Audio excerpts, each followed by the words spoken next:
Welcome to the last breakfast. Please enjoy the video. You begin by loading training mode and choosing the character you want to master. You need this base to test moves reliably. Once done, set the CPU to idle and reduce input delay to 0 so trials match real timing. Turn on hitboxes, frame data, and input display. These visual aids show the why behind punish windows and whiff ranges.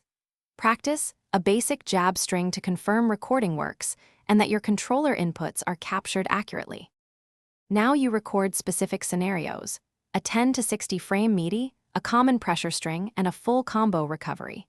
Play them back and watch frame data to identify punish opportunities and why certain moves trade or lose. Make small adjustments to spacing and timing, then loop the sequence. Repetition reveals consistent counters. Practice hit-confirm drills and timing for staggered beats.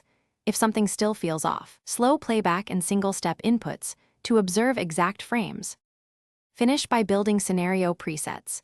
Tech roll, throw mix-ups, and reversal timing against your main opponents. Save them so you can repeat focus sessions.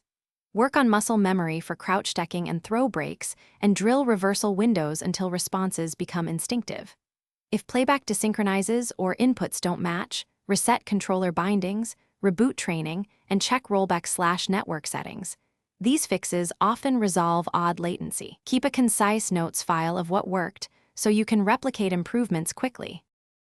Thanks for watching. If this was helpful, leave a like and consider subscribing. See you next time.